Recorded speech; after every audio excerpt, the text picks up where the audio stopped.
Welcome. Now, there is an ongoing or growing debate in Nigeria about whether communities should be armed to tackle insecurity. Some argue that arming communities would enable them to defend themselves against attacks from bandits, kidnappers, and other criminal elements. Proponents of this approach point to the success of vigilante groups in some parts of the country, which have been able to repel attacks and provide security for their communities. However, others have raised concerns about the potential risk of arming communities. Now, some of them include escalation of violence and the proliferation of small arms. There's also the issue of lack of accountability and oversight, potential for communal conflicts, amongst others. The Nigerian government has established various security initiatives, such as the Community Policing Program, aimed at engaging local communities in security efforts. However, the idea of arming communities remains a contentious issue. Joining me this evening to discuss this is Dr AIGBE.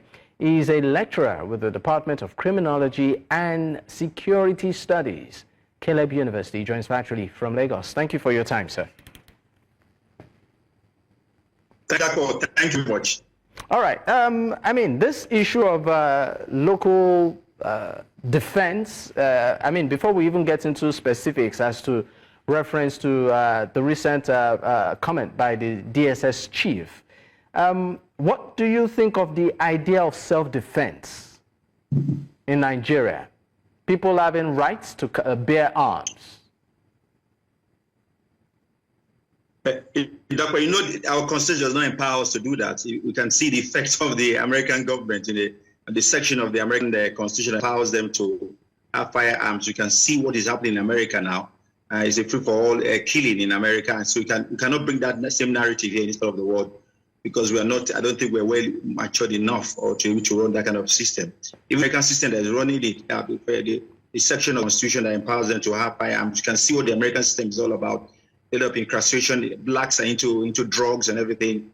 It has put pressure on the law enforcement in the world. So we cannot replicate that now. So how are the security analysts and consultants that the DSS chief called for community issue, the national security advisor, everybody should put him to check because he's hitting the point and it can be illuminating national chaos if we want to yield to that warning. You know, that we can see the effect of the insurgency in the northeast, see the preparations of firearms. You talked about light weapons. You can see the Sahel region, the Lake Chad Basin, putting pressure on our border insecurity. And I believe giving fire communities, they will take advantage of that, and it will be our national security will be under threat.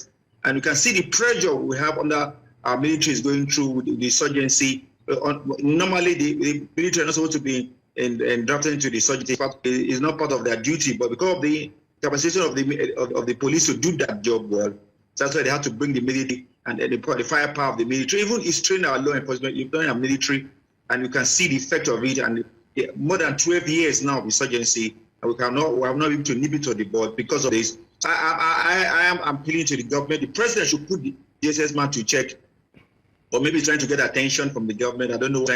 It will be illuminating national chaos, people. Nigeria is not. If you recall, isn't it what happened in the 8 days of this Tinubu government, when the governors, the six governors came to Aso Rock and talked about state policing, and there was a gathering. Even the former president Abubakar said we should toe that line. But the IG, Federal General Police, said no, we are not ripe enough, and we can see the effect of it now. So we cannot talk of, we are not ripe enough to take state now. You're not having communities who are going to empower non-state actors. But I would also want to ask. I mean, you've said we are not ripe enough. You've said we are not ripe enough as a country. You've given instances of what is happening in the U.S. We can see the electoral process in our election when politicians use talks and everything in the ballot to look at the election that brought this present government into it. So how a lot of people trying to snatch. Even when Buhari said that anybody that snatch will be killed, and he created a lot of uprising. So we can see that if we not empower communities. You know, if you look at that way, if we not look at we not should just look at president now because of the pressure we're having and the empower the law enforcement to do that. So calling for that community weaponization Dr. is a threat to our national security, because when the election comes in 2027, community will now empower themselves to take laws into their hands. Dr. I mean, your point is pretty clear. Your point is pretty clear. You said that as a country, we are not ripe enough because it could just be a recipe for further chaos. But then, this is me not, playing an advocate for it, but just looking at the issues on ground. Let's start with the ratio of our security operatives. Let's look at the police, for instance. Now, the ideal police to population ratio, as recommended by United Nations, is about 1 police officer to, say, maybe, worst case scenario, 400 to about 500 citizens. But unfortunately, Nigeria Nigeria falls way below that.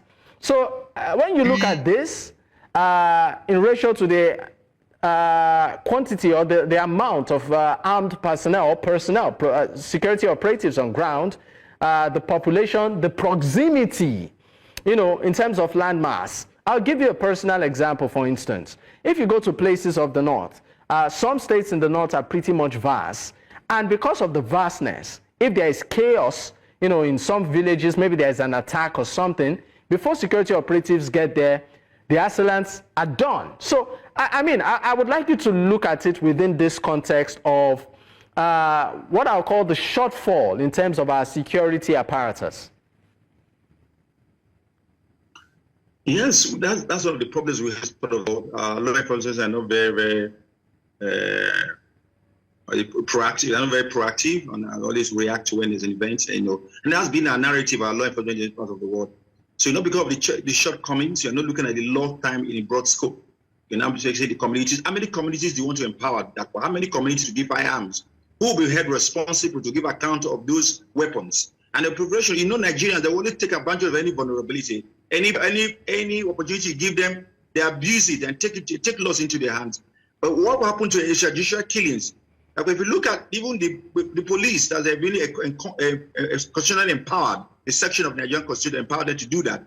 You can see we're able to recall of the police brutality. So if we now give communities to now use firearms, we can see the effect it will have on our national security, and it will escalate. It will be eliminating national chaos. Who will be held accountable? Communities, and it will be preparation to other regions. And Nigeria, we're ethnically divided and everything. So and nobody wants to take that risk. I recommend that one to the government, to the president, to do that. And to strengthen our law enforcement agency. We've talked about state policing. We talked about community policing. It's a very critical aspect we need to look at that. Stakeholders involved. It has worked in Pakistan, another part of the community policing. Look at that. Look at it. Boot holder, not empower one man. He can hijack the process and become a warlord, and it will be a prejudice threat. And who? How do you give account of those firearms? Who? Under what taxpayer money going to use that to buy that? So I don't suggest that idea will really work. And during the election period, the politicians can hijack that. They have a lot of resources, and I use it to lure those people who have been empowered to put that community hands and put a leash in and put the government under threat. Put national security and national democracy under threat. So no government will allow that to give those deep provision. It has to go through that the National Assembly. Taxpayers want to go through that process of making that a law, So and the process will be very bureaucratic, So in democracy now, so the government needs to be very careful. I believe as a security analyst, security consultant, I urge the president to put the DSS director to check. But it is a danger to our national security. You don't just come out publicly without any clearance. And I wonder who gave him that clearance to make that comment. It's a threat to our national security. Well, it was just. I would like to believe. I would like to believe maybe based on intel and maybe what has been observed, he made that particular comment. But I would like to ask you, being a professional when it comes to security matters, you said that Nigerians arming themselves might not just be the way to go. But my question to you is this: what would you suggest as an alternative? That we talked about the use of technology in our law, the use of intelligence. Technology on that section, United Nations Resolution 295, 296, about our borderline. You made mention about the northeast or region is very very large. The use of technology will help to aid our life, but not empower to give one community to empower them. And if a president decides to endorse that, the Nigerian press will escalate it that the president is taking side. Is giving people parties will send the wrong narrative. Say the president is trying to be biased. He's trying to give power one to region against the other. It will be twisted, and it will make our national economy more porous and more vulnerable, and our national economy will be under threat. So we talked about the use of technology, collaboration, use of stakeholders, community policing. That if the is coming out to make that call, why not? Okay, let us have a stakeholder engagement. Let there will be a consensus agreement. Not one person because he has the favor of the president appointed for and come out and they make that kind of comment. When Nigeria is a vast country, you can't just one day and take those. It's not a straight jacket thing. Okay. So it doesn't mean because he's a DSS man, he knows everything. Sometimes don't see. I'm going to take you on that on what you said as regards technology.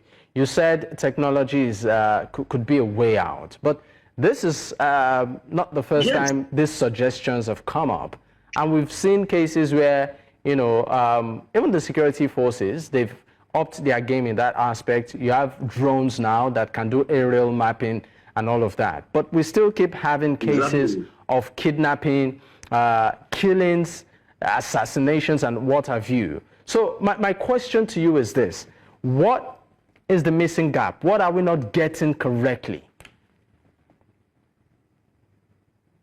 I believe Nigeria belongs to all of us. We have states in Nigeria. We believe we have the consensus.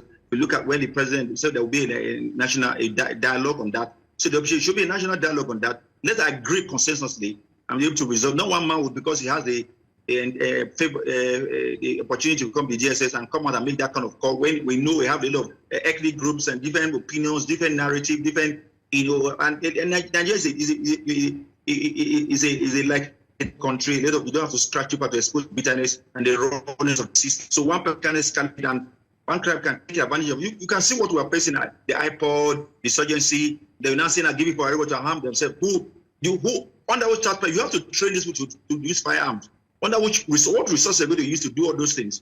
And it's a wrong signal to be like a banana land, a banana republic where there's no way of engagement. It's just free for all.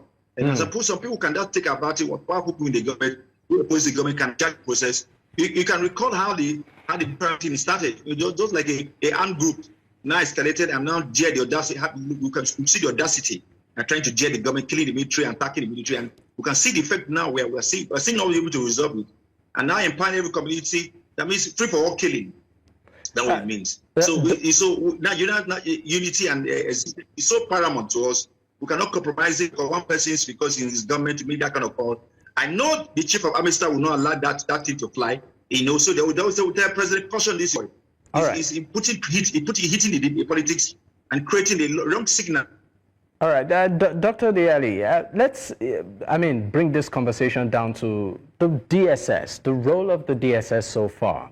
How would you regard? Did you get me? Because if we don't leave it to the board. Dr. AIGBE, can you hear me? Now, I would like us to bring this conversation down to the role of the DSS.